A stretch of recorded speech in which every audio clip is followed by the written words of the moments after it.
오늘 우리는 지난주부터 창세기를 들어갔습니다. 자, 지난주에 했던 창세기의 내용은 뭐였습니까?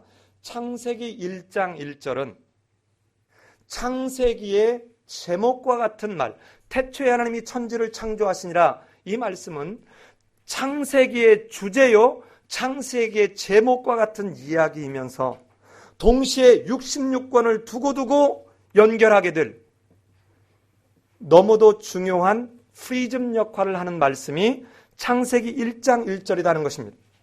즉 다시 말하면 이미 430년 동안 초강대국 속에 젖어버린 이스라엘 백성들에게 너희들은 그동안에 애굽의 신들이, 저렇게 잘 사는 애굽 나라가, 그리고 너희가 전해 들었던 그 메소포타미아나 세계의 문명들을 이룬 그 신들이 이 세계를 지배하고 다스리는 신이라고 생각하지만 진짜 신은 바로 너희를 택하고 부르시고 너희를 이제는 구원한 그 하나님이 진짜 하나님이요, 그분이 모든 우주 만물에 모든 것의 기원을 창설하신 분이다 하는 선포로 시작하는 말씀이 창세기 1장 1절입니다.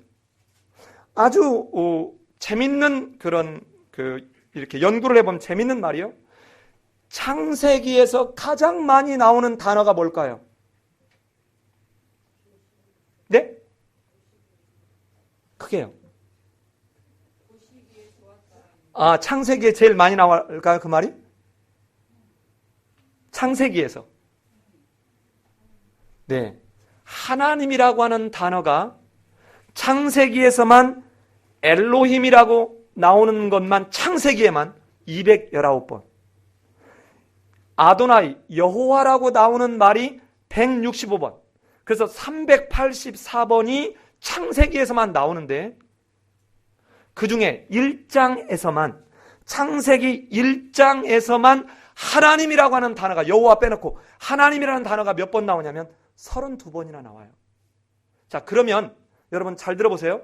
명사 중에서는 하나님이라는 단어가 제일 많이 나오고 동사 중에서는 뭐가 제일 많이 나오냐면 이르시되라고 하는 말이 제일 많이 나와요. 이르시되. 누가? 하나님이 이르시되. 그러면 이제는 창세기를 조금 확장해서 오경 전체를 봤더니 오경 전체에서 명사 중에 제일 많이 나오는 단어가 뭘까 하고 보니까 역시 하나님이에요. 그리고 동사 중에 제일 많이 나오는 단어가 뭘까 하고 찾아봤더니 오경에서도 역시 이르시되 가라사대, 이 말이에요. 자, 그렇다면 이 창세기 1장부터 출발해서 이제 1장에는 태초에 하나님이 천지를 창조하시니라라고 선언해놓고 난 뒤에 그 구체적인 상황이 어떻게 되어지는지가 2장부터 나오는 얘기입니다. 2절부터. 2절부터 나와서 2장 3절까지 이르는 내용이 하나님이 태초에 천지를 창조하신 구체적인 상황이 어떤지를 설명하는 내용입니다. 자, 이 창세기 1장 1절에서는 지난주에 본 대로 이 속에 이미 하나님의 속성이 담겨 있다. 즉, 하나님이 사랑하셔서 하나님이 하나님의 형상대로 인간을 만들 계획을 가지시고 앞에서 차근차근 인간들에게 필요한 환경을 조성하시기 시작하는 내용이 2절부터 이제 2장 3절에 이르기까지 이어지고 있다는 내용입니다. 자, 그런데 오늘 이 2절부터 나와 있는 요 내용이 크게 5가지 내지 6가지로 요약할 수 있습니다. 오늘 오전 예배 때는 창세기 1장 1절부터 2장 3절까지의 전체적인 속에서 무엇을 하나님이 말씀하시려고 하느냐를 볼 것이고, 오후 예배 때는 진짜 창조냐 아니면 지도하는 뭐냐, 오늘 오후 예배 우리 학생들은 한 사람도 빠지지 않기를 바랍니다. 왜냐하면 학교에서는 지금 이렇게 안 배우거든요.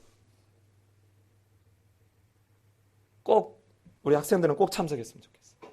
자, 첫 번째는 1장 2절에서 땅이 혼돈하고 공허하며 흑암이 깊음 위에 있고 하나님의 영은 수면 위에 운행하시니라 그랬습니다. 자, 여기 보면 공허와 혼돈이라는 말, 혼돈과 공허라는 말은 수거처럼 따라다니는 말인데, 이 말을 우리가 이해하기 쉽게 바꾸면 여러분 따라서 한번 해봅시다. 무김치하는 무 말고 nothing, 아무것도 없는 무예요. 무의 상태도 아니고 아무것도 없는 거예요. 즉 첫 번째는 태초에 하나님이 천지를 창조하셨는데, 예를 들어서 이런 물에서 얼음으로 만드는 이런 것이 아니라 뭐였어요? 아무것도 없는 데서, 무에서 하나님은 창조하시기 시작하셨다는 무에서의 창조의 선포가, 언급과 설명이 2절입니다. 그리고 4절부터 이제는 1장 31절까지에서는 이제는 차근차근 이제 하나님이 창조를 어떻게 했는지를 설명하고 있습니다. 그런데 항상 창조할 때 앞에 하나님이 이르시되, 이 말은 하나님이 말씀하시되, 이 말하고 똑같아요. 자, 그러면 두 번째는 창조를 뭘로 했냐? 말씀으로 했다는 거예요. 뭐가 있는 상태. 2절에서 말한 무에서 창조했다는 말을 여섯 날을 창조하면서 끊임없이 아무것도 없는 그 상황에서 말씀으로 창조했다는 것입니다. 그러니까 무인 상황에서 말씀으로 창조하고 있는 모습이고, 6일 동안, 자, 첫날 빛을, 두 번째 날 물과 물을 나누게 해서 궁창을, 세 번째 날 물들이 한 곳으로 모이게 해서 무틀, 땅을, 빛, 궁, 땅이에요. 그 다음에 네 번째 날 이 빛을 만들고 이 빛을 비추게 하는 광명체, 해와 달과 별들을 만드셨습니다. 두 번째 날 궁창, 물과 물을 나누게 해서 궁창을 만드시고 난 뒤에 이 궁창과 관련된 새를 만들었습니다. 그리고 땅의 여섯째 날은 짐승과 마지막으로 사람을 만들었습니다. 자, 잘 보면 앞에서 혼돈과 공허했다고 했습니다. 자, 혼돈하면 여러분 어떤 느낌이 드십니까? 무질서한 것입니다. 공허하면 텅 비어 있는 것입니다. 자, 그런데 첫날, 둘째 날, 셋째 날에 하나님이 창조하시는 그 모습을 가만히 들여다보면 재밌는 표현이 반복되고 있어요. 우리 2절을 한번 가보십시다. 2절이라네. 4절을 한번 가보십시다. 4절. 같이 한번 읽어볼까요? 시작.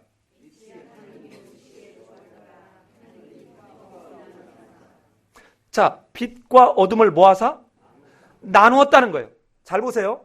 지금 무질서한 혼돈의 상태에 있는데 나누었습니다. 질서를 만들어가는 것입니다. 또 6절 가봅시다. 6절. 하나님이 이르시되 물 가운데 궁창이 있어 물과 물로 뭐하고? 나뉘라 하시고, 지금 질서를 따라서 나누고 있는 장면입니다. 혼돈의 상태를 질서의 상태로 바꾸어가고 있는 장면입니다. 하나를 더 보겠습니다. 물론 7절에도 나누라는 말이 있는데요. 그 다음에 어디를 가냐면 우리 9절을 한번 보겠습니다. 9절 같이 한번 읽겠습니다. 시작.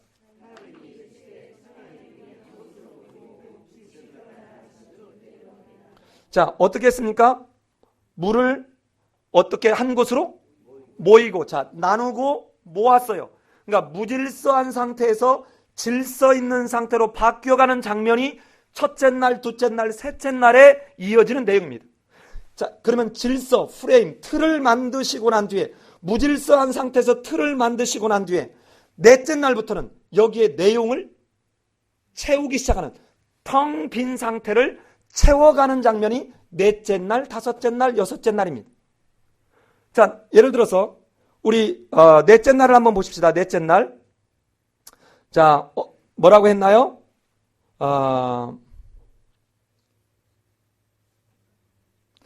자, 16절을 같이 한번 읽어봅시다. 시작.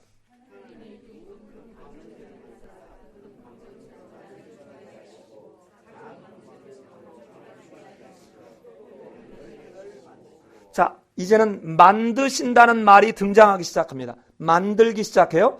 그 다음에 다섯째 날 보겠습니다. 다섯째 날 21절을 같이 읽습니다. 시작.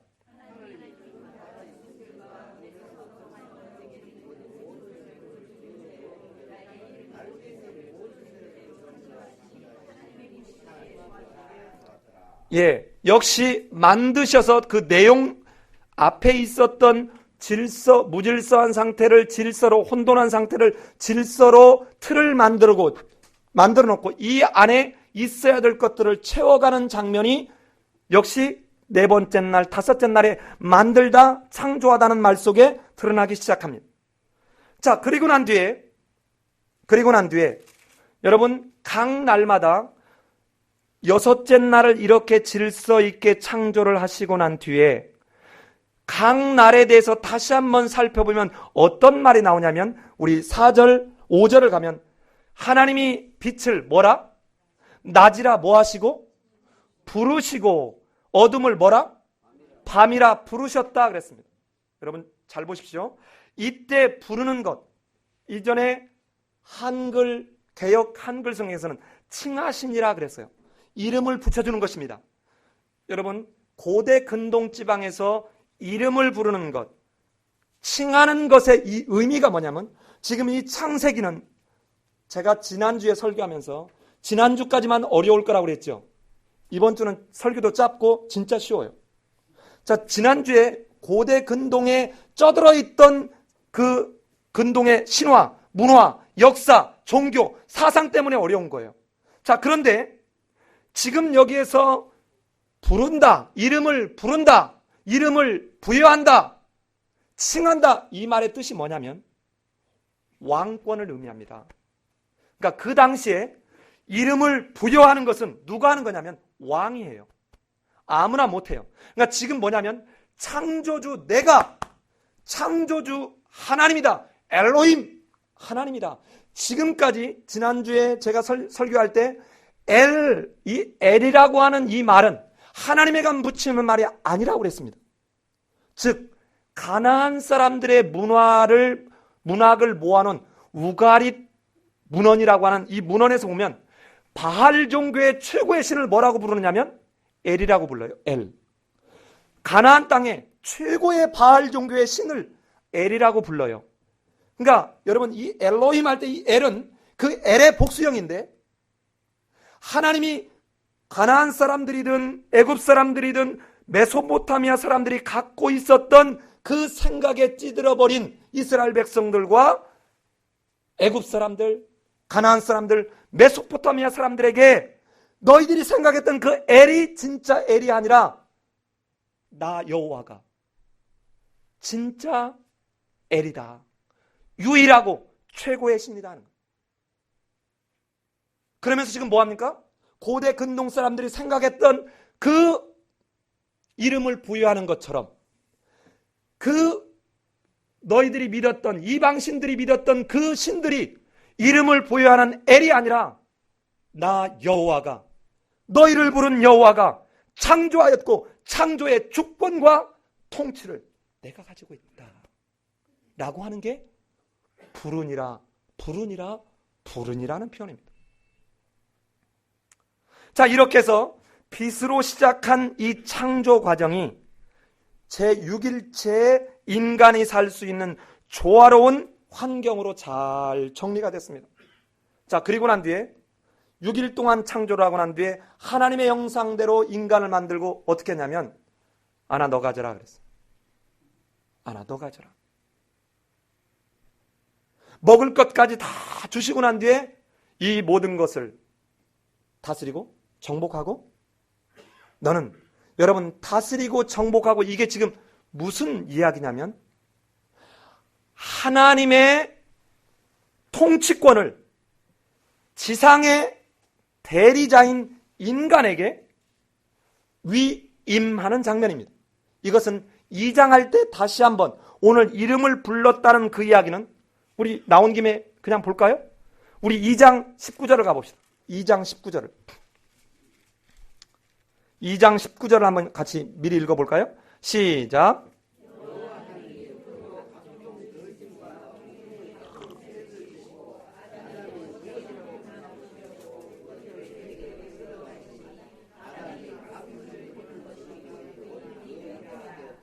자, 여러분 보시면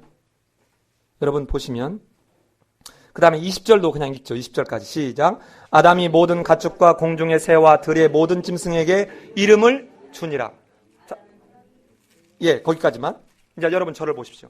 아까 하나님이 빛을 창조하심으로부터 빛을 낮이라 부르시고 어둠을 밤이라 뭐하니라? 부르시니라. 칭하시니라. 이게 지금 하나님의 통치권, 하나님의 지배권에 대한 선포라고 말씀드렸죠. 그런데 지금 창세기 1장 28절에서 너희는 생육하고 번성하라, 땅에 충만하라, 땅을 다스리라, 땅을 정복하라 라고 하는 이 하나님의 대위임 명령, 이 명령의 실제적 상황이 뭐냐면 창세기 2장 19절로 20절이에요. 뭐합니까 지금? 아담이 이름을 어떻게 짓나 하나님이 봤더니 아담이 이름을 뭐예요? 주지요. 이거는 하나님이 빛을 낮이라 그 다음에 어두움을 밤이라 불렀던 그 하나님의 통치권, 지배권을 지금 누구에게 위임하고 있는 모습입니까? 아담에게 위임하고 있는 모습입니다. 이 첫날 빛과 어둠을 나누고 창조하신 이 사건은 이게 신약에 가면 재창조의 사역으로 사도 바울이 묘사하고 있습니다. 우리 한번 찾아보죠. 고린도후서 4장 6절. 고린도후서 4장 6절입니다. 자, 고린도후서 4장 6절. 제가 갖고 있는 성경책에서는 289쪽입니다. 같이 한번 읽어보겠습니다. 시작. 어두운 데 빛이라 말씀하셨던 그 하나님께서 예수 그리스도의 얼굴에 있는 하나님의 영광을 아는 빛을 우리에게 마음에 비추셨느니라. 자, 빛이 있으라고 말씀하셨던 그 하나님이 이제는 예수 그리스도를 통해서 우리에게 예수 그리스도의 얼굴에 있는 하나님의 영광을 아는 빛을 비춤으로 어떻게 했다는 겁니까? 우리를 새롭게 재창조하셨다는 것이에요. 또 그런가 하면 이 빛과 어둠은 훗날 사도 바울은 고린도후서 6장 14절에서 믿는 자와 믿지 않는 자, 의와 불법을 분리하는 분리로 적용하고 있어요. 고린도후서 6장 14절 한번 같이 읽어보십시다. 6장 14절 같이 한번 읽어보겠습니다. 시작. 너희는 믿지 않는 자와 멍에를 함께 매지 말라. 의와 불법이 어찌 함께하며 빛과 어둠이 어찌 사귀며. 여러분, 빛과 어둠이 함께 사귈 수 없는 것처럼 오늘 창세기 1장의 첫 번째 창조인 빛과 어둠을 나누시는 그 하나님이 이제는 이 빛과 어둠을 나누사 하나님의 창조를 시작한 그 모습으로 이제는 예수 그리스도를 통해서 재창조를 할 것이고, 마지막 날 그 창조하신 그 하나님 속에 있었던 그 빛이 우리를 통해서 새하늘과 새 땅을 창조하는, 영원히 어둠이 없어져 버리는 그 새하늘과 새 땅, 새 창조로 마무리될 것을 보여주고 있습니다. 자, 그렇다면 세 번째는 첫 번째는 무에서 창조하셨다, 두 번째는 말씀으로 창조하셨다 하는 것이고, 세 번째는 아주 질서 있게 아주 계획적으로 창조하셨다는 것입니다. 그 다음에 네 번째는 창조의 절정이 하나님의 형상, 하나님의 형상을 닮은 형상대로 인간을 창조했다는 것입니다. 그렇다면 하나님의 형상대로 창조했다, 이 말은 형상이나 모양이나 똑같은 말이 상호 교환적으로 쓰고 있는데, 형상대로 창조했다, 이 말은 다른 어떠한 피조물과 다르게 특별한 방법으로 창조되었다는 것이에요. 어떻게 특별한 방법이냐? 직접 하나님이 다른 것들은 그냥 말씀으로 창조를 하시지만 인간은 하나님이 직접 흙으로 빚기도 하셨지만 그 코에 생기를 불어넣어서 어떻게? 불어넣어서 하나님이 가지고 있는 하나님의 성품을 인데 지금 우리를 지을 때 하나님이 누구의 모습으로 지었냐면 온 우주 만물의 기원을 창설하신 그분의 모습대로 지었다는 거예요. 그러면 이것 자체가 이 지금 하나님의 형상대로 지었다는 이 말 속에 하나님의 은혜가 그 속에 스며 있다는 것입니다. 즉 다시 말하면 태초에 하나님이 천지를 창조하시니 할 때 브레스트 바라 엘로힘, 브레스트와 앞에 바라와 바라크와 아브라함의 똑같이 앞에 있는 단어들에 공통적으로 들어가는 말이 브레스트 태초에 하나님이 바라 천지를 창조할 때부터 그곳에 하나님이 뭐가 담겨 있다고 그랬습니까? 하나님의 백성들, 하나님의 형상대로 지음을 받을 그들을 향한 복이 담겨 있다. 이 복의 실제적, 실존적 이제 실현의 과정이 창세기 12장 1절로 3절에서 아브라함을 통해서 이제는 히브리 민족이 출발하면서 하나님은 우리에게 보여주고 있다. 그렇다면 하나님이 태초에 자기 형상대로 지은 이 하나님의 백성들에게 복을 주시고 이 모든 것들을 그들의 선물로, 그들을 위한 선물로 주시기 위해서 하나님은 어떤 속성을 가지고 있는 분이었냐? 하나님의 속성은 사랑의 하나님이었다는 거죠. 그러니까 하나님의 사랑에서 출발한 하나님의 은혜의 결과가 하나님의 형상대로 인간을 짓는 모습입니다. 자, 그리고는 다섯 번째에서는 1장 28절, 소위 말해서 문화혁명이라고 말하는 1장 28절을 우리 같이 한번 읽겠습니다. 1장 28절 한번 같이 읽습니다. 시작.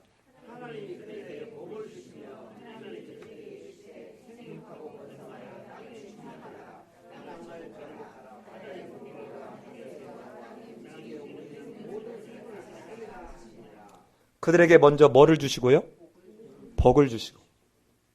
자, 복은 사랑의 표현이라고 얘기했죠. 사랑이 구체적으로 우리가 느껴지도록 구현된, 드러난 모습이라고 얘기를 했습니다.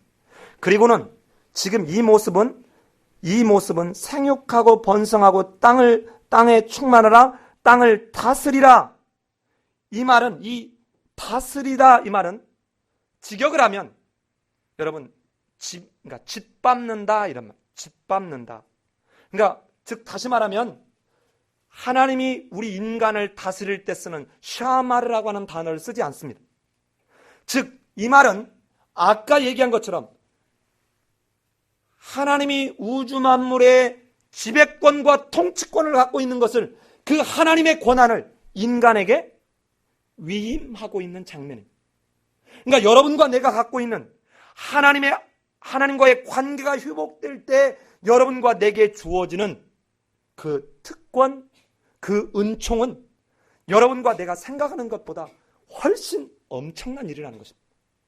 예수 그리스도를 내가 구주로 고백할 때 우주적 회복이 이루어진다는 것은 비단 내가 예수 그리스도 믿어서 내가 하나님 나라에 갈 수 있다, 천국에 갈 수 있다, 이 정도의 문제가 아니라는 것이에요.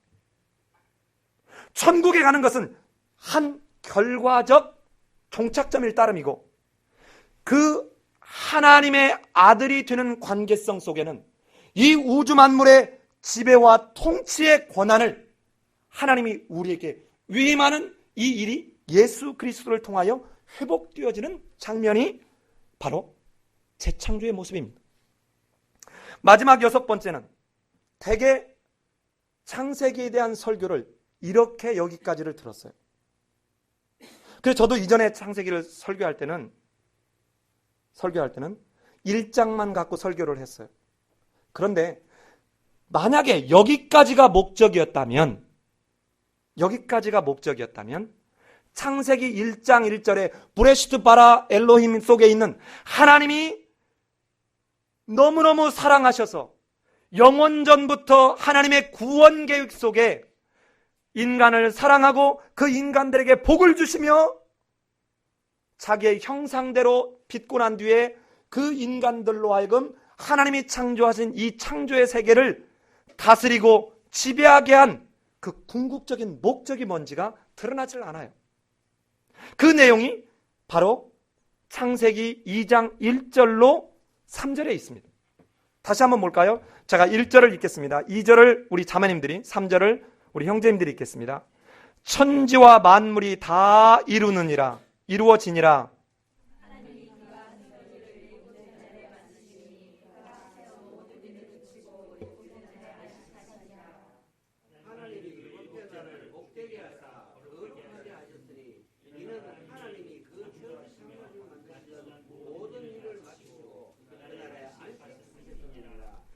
이 창세기의 주제가 1장과 2장의 창조의 사건이 다시 한번 나오는데 과연 왜 1장과 2장에 중복돼서 나올까?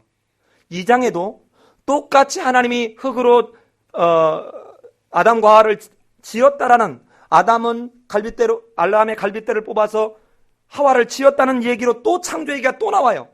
그렇다면 왜 1장과 2장 사이에 중복된 이야기가 있을까 하는 것입니다. 요 구체적인 내용은 다음 주에 설교를 하겠지만, 지금 하나님의 창조의 궁극적인 목적이 인간 창조가 궁극적인 목적이었다면 뭐에서 끝나야 되냐면, 이제는 창조에 대한 자연과학적 설명으로 창세기 1장이 끝나야 돼요.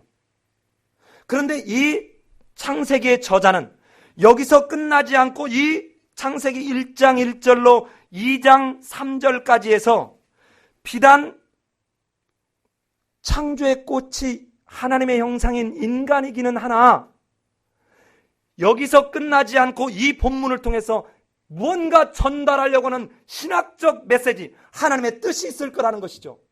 그 뜻이 바로 2장 1절로 3절에서 하나님이 우주를 창조하실 때, 오주 만물과 인간을 창조하실 때 그 궁극적인 목적이 뭐냐는 거예요. 그 궁극적인 목적이 안식이라는 것입니다. 하나님과의 안식이에요. 자, 여기서 하나님과의 안식이 뭡니까? 하나님이 창조한 피조세계 자연과 이 자연을 다스릴 인간이 안식하는 것입니다. 여러분, 요 말이 어떤 상황인지를 우리 좀 설명하려면 이런 거예요. 자, 이제 저를 보십시오. 여러분이 못난 집을 지었습니다. 자, 제가 지금부터 여러분에게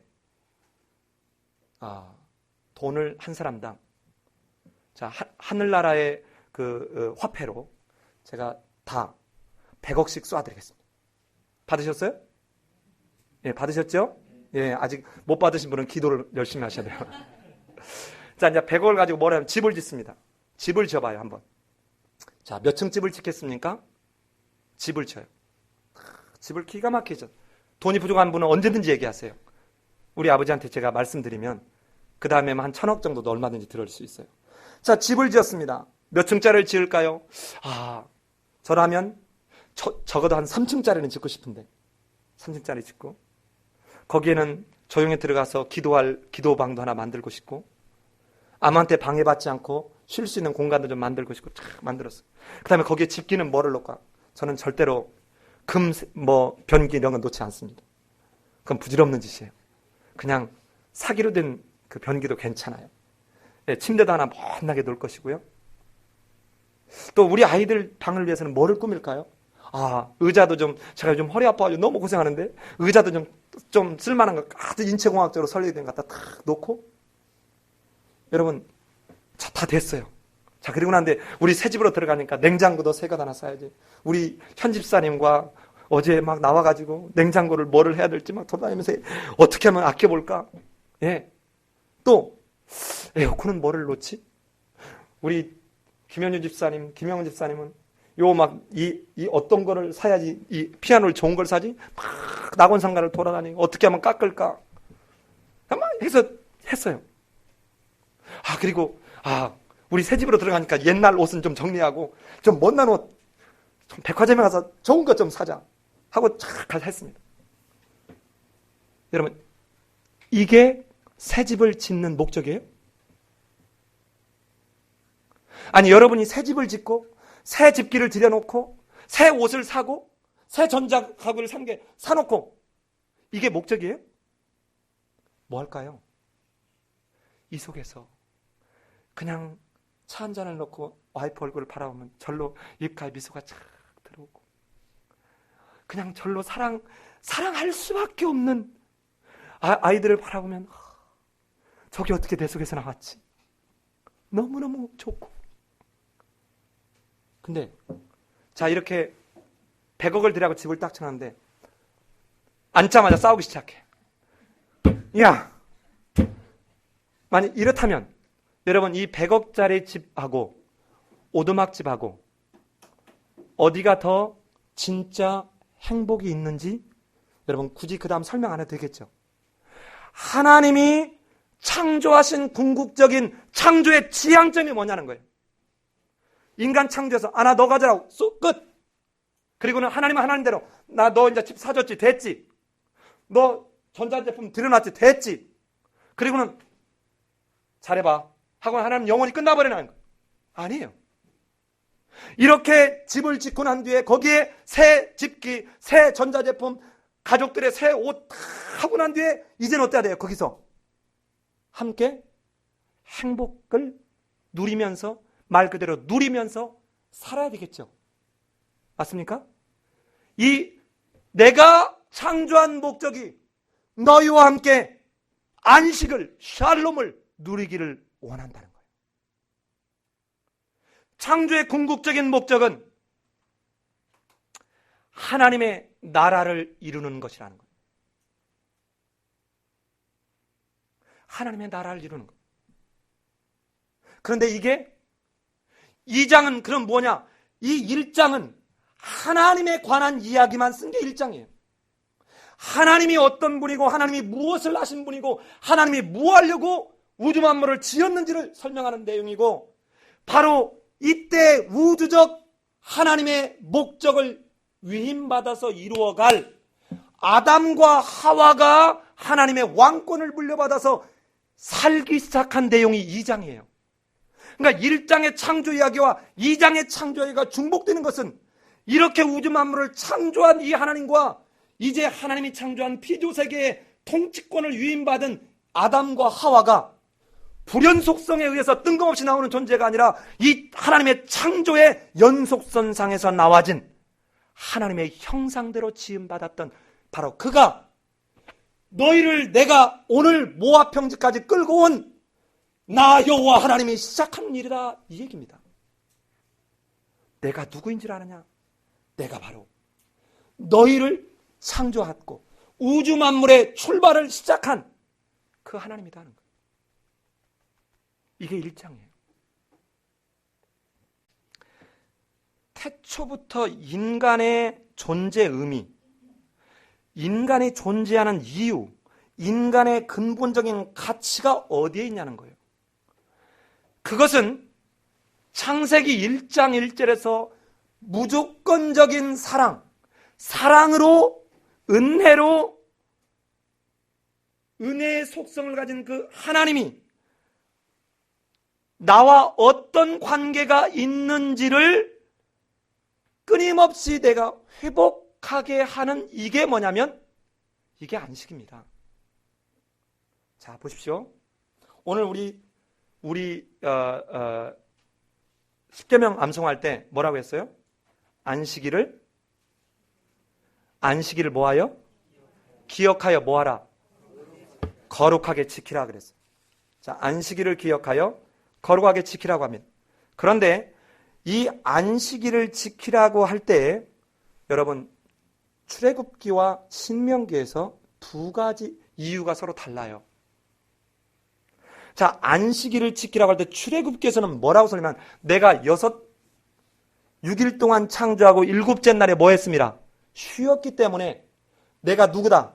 창조주 하나님이라는 거예요. 잘 들으셔야 돼요. 그러면 두 번째 신명기에 가서는 안식일을 지키라고 하면서 왜 지키라고 하냐면 내가 너희를 애굽에서 뭐한 구원한 너의 하나님 여호와니라. 이것을 기억하여 뭐하라?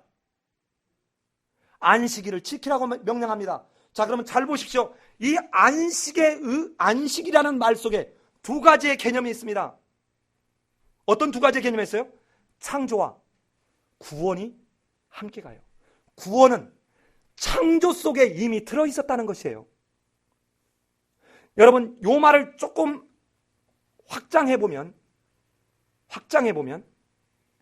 하나님께서 창세기 1장에서 창조하시고 난 뒤에 창조의 궁극적인 목적이 뭐라고 합니까? 안식하심이라. 그런데 예수님이 이 땅에 오셔서 38년 된 병자를 고쳤습니다. 그랬더니 바리새인과 유대인들이 아니 안식일 날 병을 고쳐? 매야! 하고는 시비를 걸어요. 그때 예수님이 뭐라고 합니까? 사람이 안식일을 위해서 있는 것이 아니라 안식일이 누구를 위해서? 사람을 위해서 있다. 그런데 나는 누구다? 안식일의 주인이다. 안식일의 주인이다. 이 예수님 속에서 망가져버린 창조의 파괴가 예수님을 통해서 창조의 회복, 재창조가 이루어지는 것을 여러분은 이제 그동안의 설교를 통해서 충분히 여러분은 기억하시리라 생각합니다.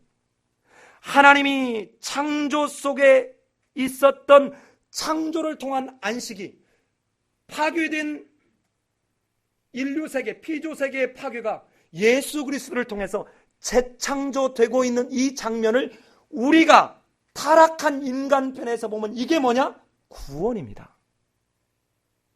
그러면 구원이라고 하는 것은 하나님의 창조적 안식의 회복입니다. 즉 하나님과 인간과 인격적 교제관계를 회복해야 하는 일이 이게 뭐예요? 이게 구원이에요. 그럼 보세요. 안식일은 오늘날 주일로 발전된 이 안식일은 첫 번째는 창조주 하나님을 기억하는 일입니다. 두 번째는 그 하나님이 예수 그리스도를 통해서 우리를 뭐 하시는? 재창조하시는 구원의 은총을 베풀. 그러니까 하나님 편에서 보면 재창조지요. 이 재창조의 은총을 베풀고 있는 모습. 그러니까 안식일. 제가 창신교회에서 설교할 때 여러분 지금까지 어떻게 배웠냐면 이렇게 배웠어요. 10계명, 1계명부터 4계명은 누구를 향한 계명? 하나님을 향한 계명, 그렇죠? 아니, 솔직히 얘기해봐요. 그렇게 배웠어요? 안 배웠어요? 그 다음에 5계명, 내 몸으로 공경하라부터 10계명까지는 누구를 향한 계명? 사람을 향한 계명. 그런데 제가 아닌 것 같아요 그랬어요. 1계명부터 3계명은 하나님을 향한 계명이고 5계명부터 10계명은 사람을 향한 계명인데 이 4계명은 안식일을 기억하여 거룩하게 지키라고 하는 이 계명은 하나님과 사람을 연결하는 브릿지 같은 계명이다. 즉 하나는 하나님께서 우리를 위해서 창조하신 그 창조와 하나님께서 우리를 위해서 구원의 복을 베풀어 주신 그 은총을 뭐 하라는 거예요? 기억하는 날. 그래서 제가 이전에 예배는 우리가 하나님께 정성을 올려드리는 것이 아니라 뭐 하는 날이라고요? 하나님이 하신 일을 뭐 하는 날? 기억하고 그 하나님이 하신 일 앞에 우리가 감사와 감격으로 반응하는 날. 하나님이 우리에게 하신 일이 뭡니까? 하나님의 형상대로 나를 창조하셨고 온 우주 만물을 창조하셔서 우리에게 아나 너 가져라고 선물로 주셨고 나는 너의 아버지고 너는 내 아들이요 딸이다 라고 하는 관계성을 맺어주신 그 창조의 일을 하신 그 하나님. 그런데 아담과 하와가 범죄함으로 말미암아 깨져버렸던 하나님과의 관계성을 이제는 예수 그리스도를 통해서 이 땅에 회복시켜주신 그 일, 즉 창조의 일과 구원하신 그 일을 뭐하면서? 기억하면서 하나님이 하신 일에 내가 감사와 감동으로 하나님 앞에 찬양하고 기도하고 고백하는 이게 예배입니다. 그럼 보십시오. 하나님이 나를 창조했다. 온 우주 만물을 창조했다니까 그 앞에서 하나님 앞에 무릎을 꿇을 수밖에 없는 것입니다. 그래서 바락, 하나님이 우리를 복 주셨다라고 하는 그 복 주신다는 말이 인간이 하나님에게 쓸 때도 바라크를 써요. 근데 이때 인간이 쓰는 표현에서는 하나님 앞에 찬양하다라고 씁니다. 그러니까 찬양은 뭡니까? 그렇군요, 하나님. 하나님이 창조주 하나님이시군요. 라고 하는 인정입니다. 그렇군요, 하나님이 깨져버린 이 창조의 하나님의 목적, 원래 하나님의 창조의 파괴를 인간의 죄로 인해서 파괴되어 버린 이것을 다시 회복시켜 주셨군요. 구원해 주셨군요. 그렇군요라고 인정하는 그 무릎 꿇음. 이게 뭐예요? 찬양이에요. 그러면 시가서가 얼마나 정리가 잘 됩니까? 시가서는 이 창조의 하나님, 이 구원의 하나님 앞에 그 하나님이 존재하고 그 일들을 하셨음을 인정하며 그 하나님을 경외하는 자, 무릎 꿇는 자, 이 자들이 하나님 앞에 한 고백, 기도 제목, 자기 간증, 찬양, 이게 시가서입니다. 이게 시가서예요.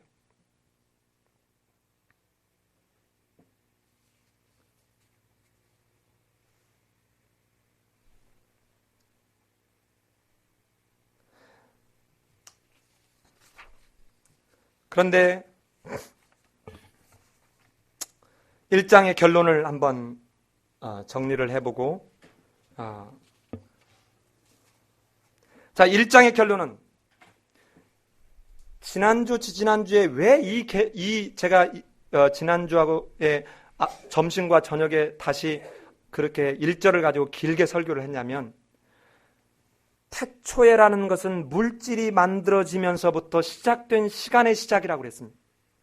그러나 요한복음 1장 1절에 태초에 뭐가 계시니라? 말씀이 계시니라. 이때 태초는 전혀 그 태초가 아니다 그랬죠. 우리 인간의 개념으로 오지 않는 하나님의 영원하신 영원의 태초를 말하는 것입니다.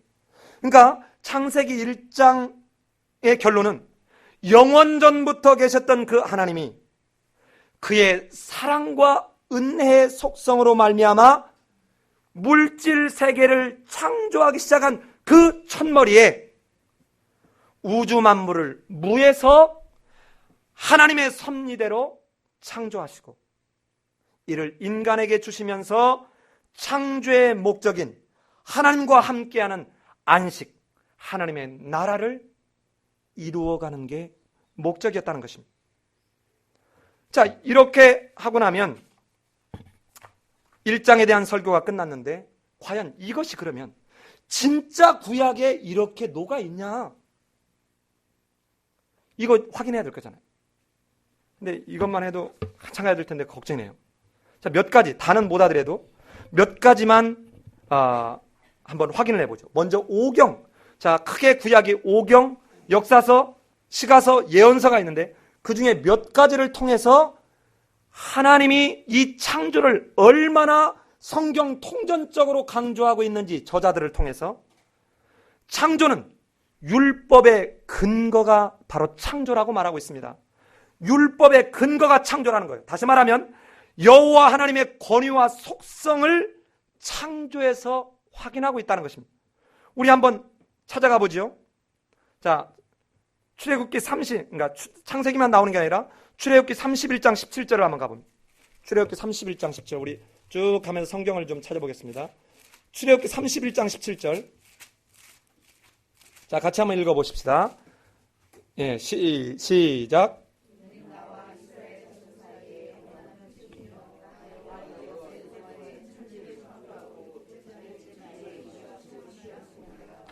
자, 보십시오.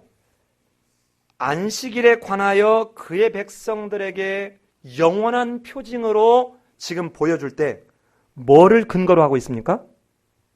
무슨 말을 근거로 하고 있어요? 엿새 동안 내가 천지를 창조하였다. 창조라고 하는 것을 영원한 표징의 근거로 삼고 있어요. 자, 우리 신명기 한번 가보죠. 신명기 4장 가봅시다. 4장 쭉 넘어가서 신명기 4장 다 볼 수는 없으니까 오경에서 한 몇 구절만 보죠. 4장 32절 4장 32절입니다. 자, 저랑 한 절씩 한번 교독해보죠. 32절로 40절까지인데 한번 교독해보죠. 내가 있기 전 하나님이 사람을 세상에 창조하신 날부터 지금까지 지나간 일을 상고하여 보라. 하늘 이 끝에서 저 끝까지 이런 일이 있었느냐? 이런 일들을 들은 적이 있었느냐?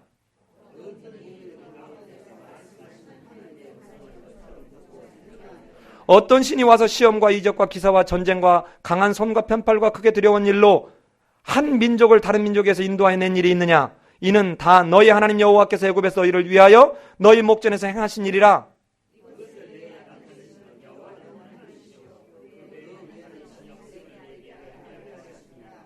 여호와께서 너를 교훈하시려고 하늘에서부터 그의 음성을 내게 듣게 하시며 땅에서는 그의 큰 불을 내게 보이시고 내가 불 가운데서 나오는 그의 말씀을 듣게 하셨느니라.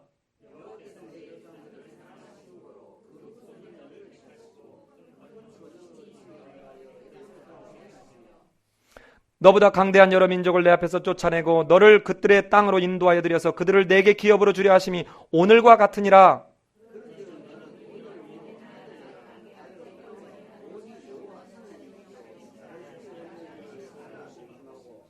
자, 40절 합독합니다. 오늘 내가 내게 명하는 여호와의 규례와 명령을 지키라. 너와 내 후손이 복을 받아 내 하나님 여호와께서 내게 주신 땅에서 한없이 오래 살리라.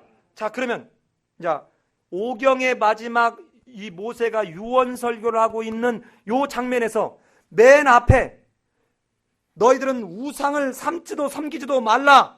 그리고 이것을 할 때 너희가 지금까지 내가 있기 전에 하나님이 사람을 세상에 창조하신 날부터 지금까지 무엇을 어디를 근거로부터 내가 너희를 어떻게 사랑했고 어떻게 지명했는지를 부를 때 어디를 근거로 말합니까? 창조를 근거로 말해요. 그리고 난데 마지막 이 창세기 1장에서 말한 내용처럼 내가 너희들에게 이렇게 말하는 것은 너희가 그 땅에서 어떻게? 한없이 어떻게? 오래 살도록. 이게 뭡니까? 안식이에요. 이게 뭡니까? 샬롬이에요. 하나님의 나라 속에 하나님과의 교제가 계속해서 길어지도록 영원하도록 하기는 것이 나의 목적이다 하는 것이에요. 자, 오경에서 지금 말하고 있는 내용들이 무엇을 중요한 하나님의 영원한 표징을 삼거나 하나님이 궁극적으로 너희가 들어갈 이 땅을 주는 이유에 대해서 말할 때 창조를 근거로 얘기하고 있다는 거예요. 창조를. 그러면 시간이 없지만 우리 역사서를 한두 가지만 볼까요? 이렇게 하나님이 창조하고 난 뒤에 그러면 자, 창조 끝났으니까 너네들끼리 알아서 살아 하고는 내팽개쳤냐? 그러지 않다는 거예요. 하나님은 지속적으로 창조 세계를 유지하고 창조 세계를 역사하시고 섭리하고 계신다는 거예요. 우리 어디 한번 가보냐면 이거는 그냥 제가 설명을 하죠. 읽어볼까요? 시간이 없는 게 열왕기하 19장 가보죠. 시간이 촉박하니까 자꾸 마음이 바빠져요. 열왕기하 19장 14절로 15절 14절을 우리 형제님들이 15절을 자매님들이 읽겠습니다. 시작. 다시 시작. 히스기야가 사자의 손에서 편지를 받아보고 여호와의 성전에 올라가서 히스기야가 그 편지를 여호와 앞에 펴놓고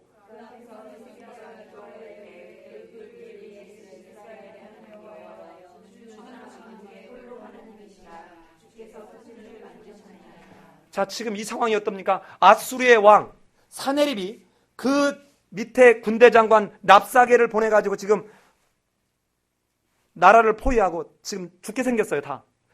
이게 절대절명의 위기 앞에 지금 랍사게가 히스기야가 그 랍사게에게서 온 편지를 여호와 앞에 편지를 놓고 지금 기도하는데 무엇을 근거로 기도해요?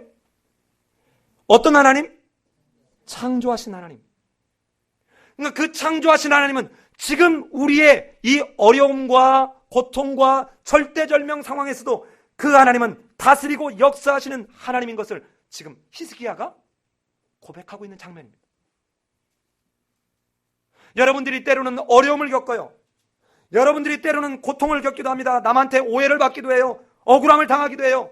그러나 우주 만물을 창조한 그 하나님은 창조해놓고 여러분을 모른 척하고 있는 것이 아니라 예수 그리스도를 통해서 여러분을 구원해놓고 모른 척하는 게 아니라 여러분이 지금 어떤 상황에 있는지를 보고 계신다는 거예요.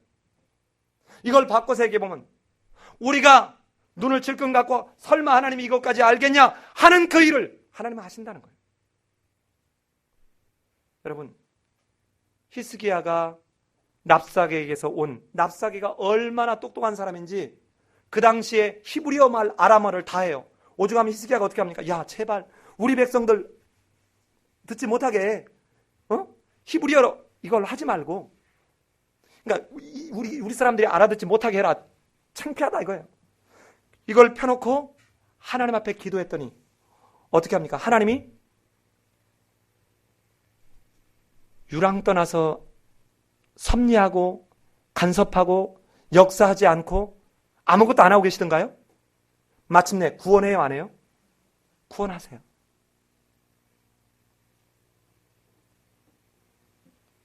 혹간 저부터도 그래요. 한 2주 넘게 허리가 아파서 그냥 누워있어도 아프고, 그런데 지난주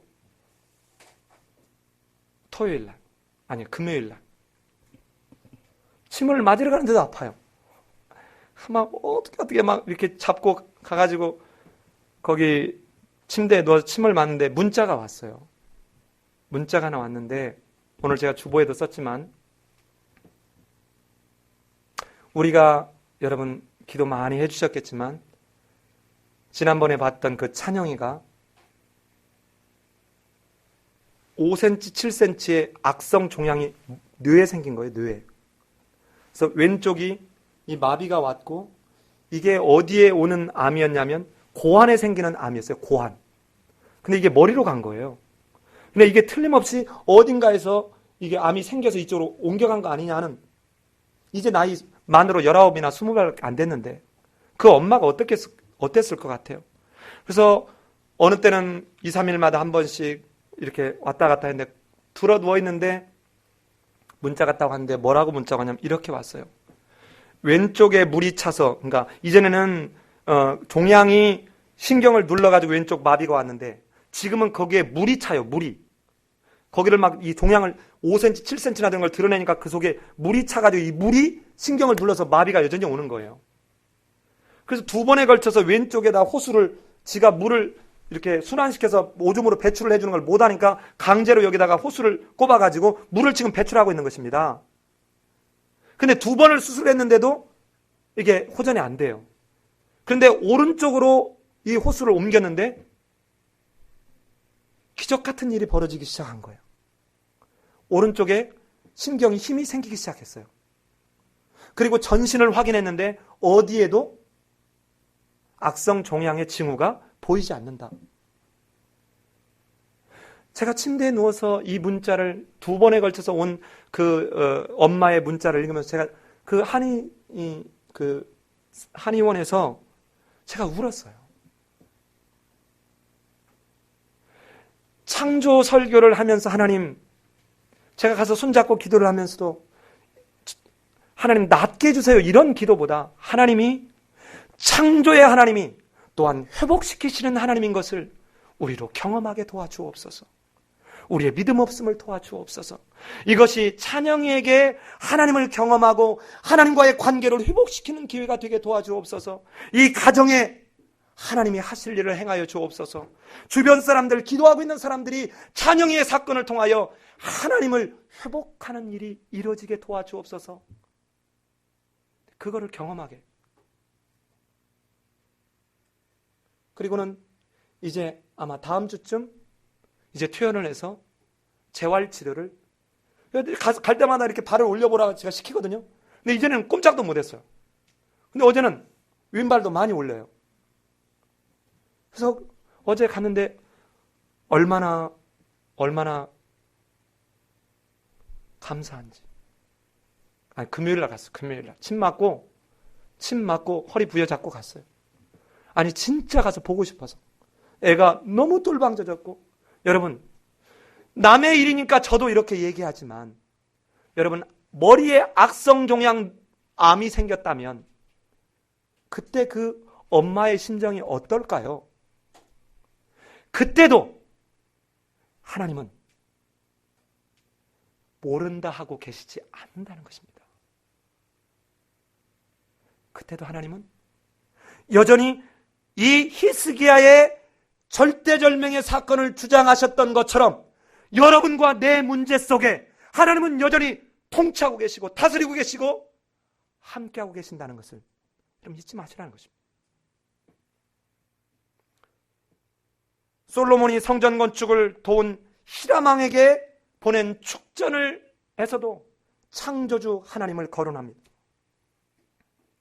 자, 더 많이 보고 싶지만 시가서의 내용에서도 욥기 4장 17절에서 엘리바스가 성결, 거룩함을 얘기할 때 창조를 근거로 얘기합니다.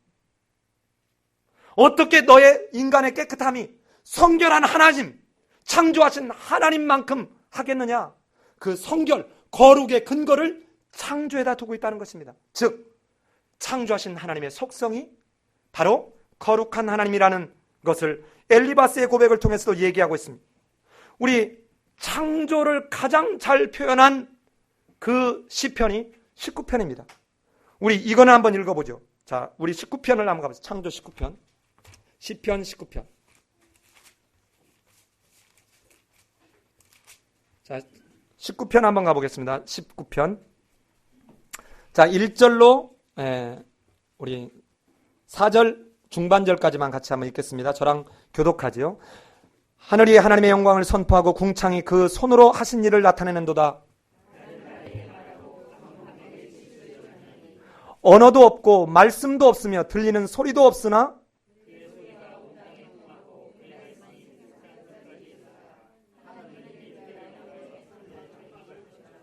자, 이게 무슨 말씀입니까? 말씀으로 보세요. 이 성경이라고는 말씀으로 계시하기 전에 창조를 통해서 하나님이 뭐 하셨다? 계시하셨다는 거예요. 하나님이 어떤 분인지를 계시하셨다는 거예요. 창조를 통해서. 그래서 이 나중에 여러분이 집에 가서 시편 19편을 읽어보시면 1절부터 6절까지는 자연에 관한 노래를 했다면 여러분 7절부터 14절까지는 율법에 관한 노래를 하고 있습니다. 즉 다시 말하면 하나님이 계시하는 방법이 하나님의 창조를 통해서 계시하시고 또 하나는 말씀을 통해서 계시한다는 이 말씀이 창조에 근거하고 있음을 계시가 이 율법이 창조에 근거하고 있음을 이 시편 기자는 시편 19편을 통해서 정확하게 우리에게 설명하고 있다는 것입니다. 자, 마지막으로 선지서를 살펴봤으면 좋겠는데 요거는 오후 예배 때. 더 가면 시간이 너무 길어질 것 같아서 오후 예배 때로 넘기도록 하겠습니다. 오늘 말씀을 정리해 보려고 합니다. 여러분, 하나님은 수많은 있는 신들 중에 하나가 아니고 이 수많은 신들, 엘이라고 했던 바알 종교의 최고의 신의 이름을 그대로 하나님이 성경 기자를 통해서 복수형으로 절대자를 표현하는 엘로힘으로 하시면서 하나님이 천지를 창조하셨다라고 말씀하시면서 이것이 우연히 어쩌다가 그냥 생각되어지는 대로 한 것이 아니라 철저하게 질서를 따라서 균형을 가지고 계획적으로 하나님은 창조하셨다. 이 창조의 궁극적인 정점은 하나님의 형상을 닮은 이 인간들에게 이 모든 것을 주시는, 거저 주시는 은총을 베풀어 주셨다. 이렇게 한 창조의 최종적 목적은 하나님이 그 피조세계와 이 피조세계를 지배할, 다스릴 위임을 받은 인간과 하나님이 교제하는 안식을 누리기 위함이다. 이것을 다른 말로 표현하면 하나님의 나라를 이루어가기 위함이었다 하는 것입니다. 그 하나님의 나라를 이루어가는 지상의 통치자로 위임받은 사람이 바로 여러분과 나라는 것입니다. 여러분, 대한민국의 대통령을 부러워하지 말고 우주 만물을 지은 그 창조주 하나님이 여러분과 나에게 생육하고 번성하라, 땅에 충만하라, 땅을 다스리라. 이 하나님이 주신 특권과 하나님이 주신 놀라운 위임 명령을 누리는 우리 삶의 예배인교회 성도들이 되기를 예수님의 이름으로 기도합니다.